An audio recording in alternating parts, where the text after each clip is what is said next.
حقیقت سے نیچے کی چیزیں مؤثر نہیں ہوتی ہیں.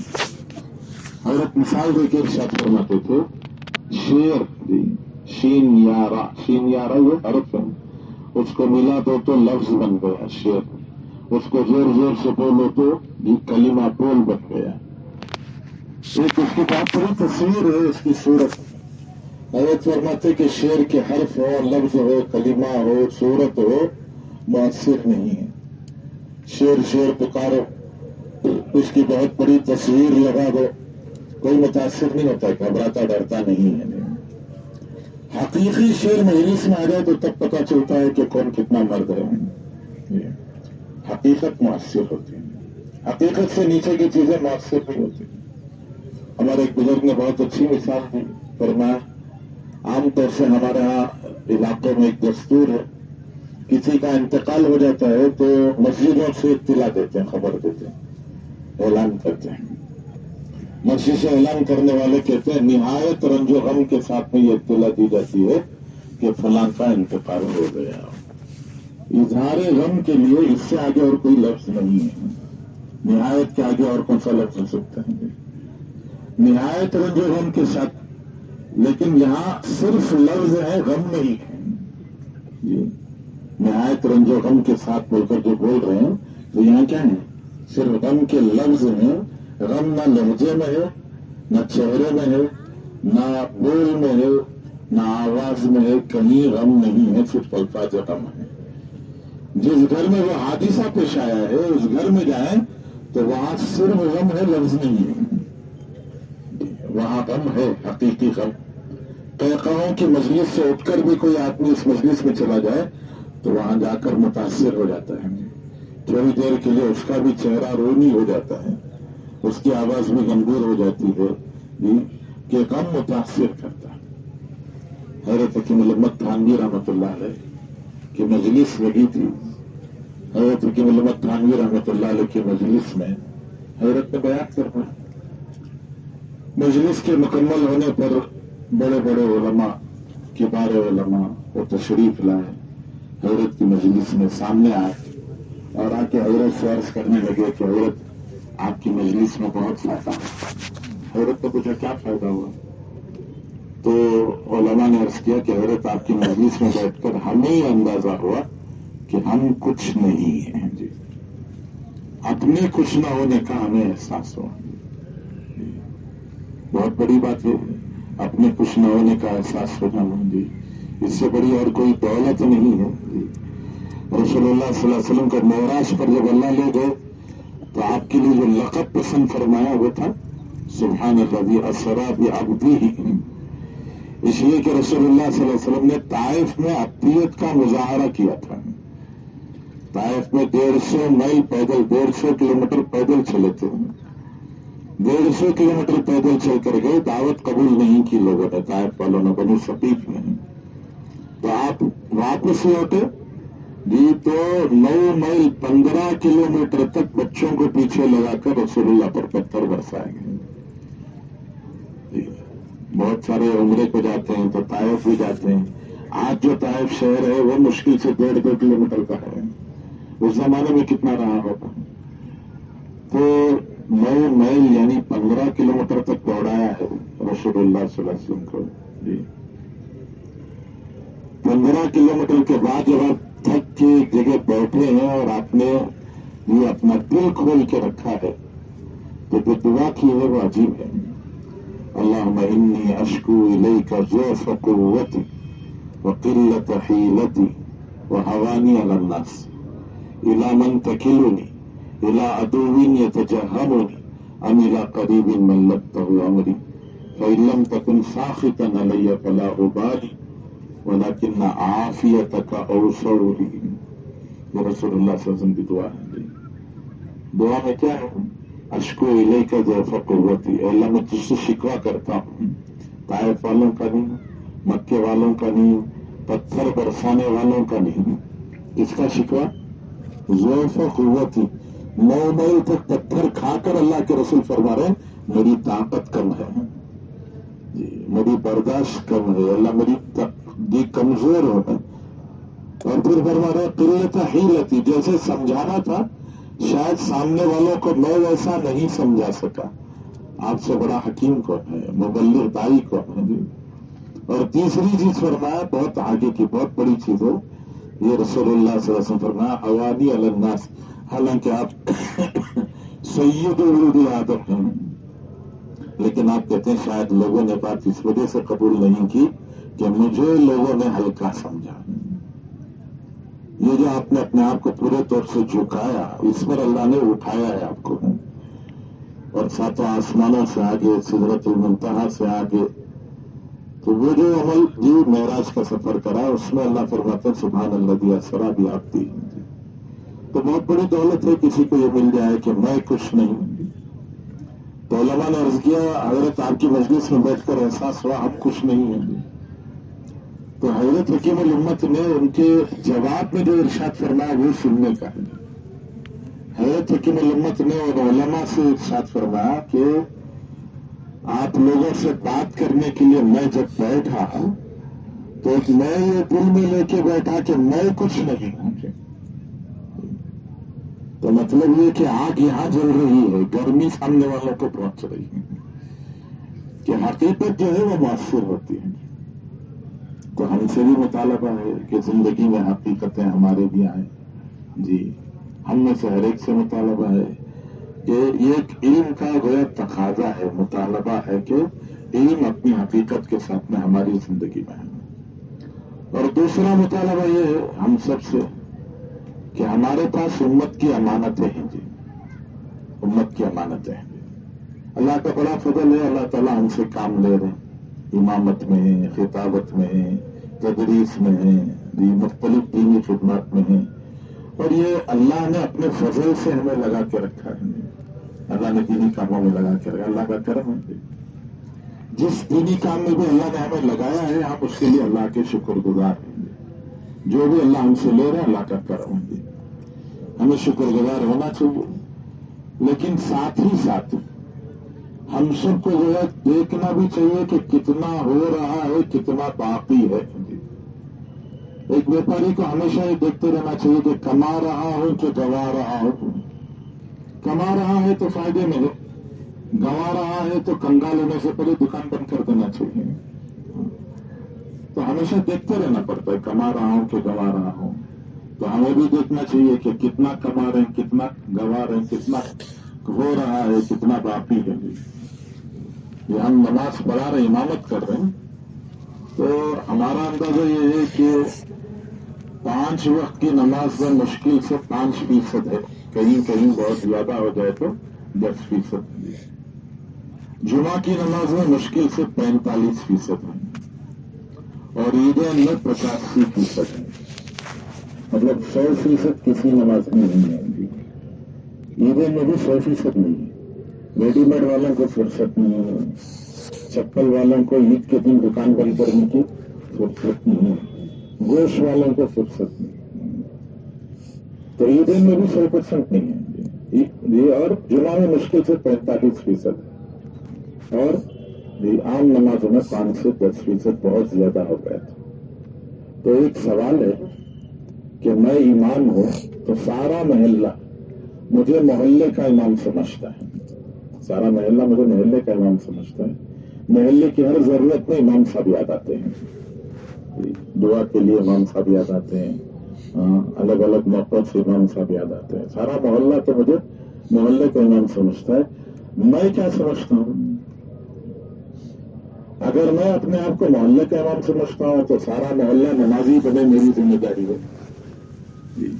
اگر میں سمجھتا ہوں کہ آنے والے 10 12 15 20 آدمیوں کا امام ہوں تو میں فارغ ہو گیا نماز پڑھا کر، وہ 10 15 کو پڑھا کے میں فارغ ہو گیا نہیں۔ اگر پورے محلے کا امام ہو تو سوال ہے میرے ساتھ میں کہ محلے کا ہر فرد نمازی بنے، اس کے لیے مجھے کچھ نہ کچھ کرنا چاہیے۔ جمعہ کی نماز میں ماشاءاللہ بیانات ہوتے ہیں، خطابات ہوتے ہیں، ہمیں خود اندازہ ہے کہ جمعہ کا بیان جب شروع ہوتا ہے تو کتنا مجمع رہتا ہے، مشکل سے 8 10 سے 12 15 20، بڑی مسجد میں کچھ زیادہ تو 8 10 12 رہتے ہیں، اور وہ 10 12 کو بھی ذرا غور سے دیکھو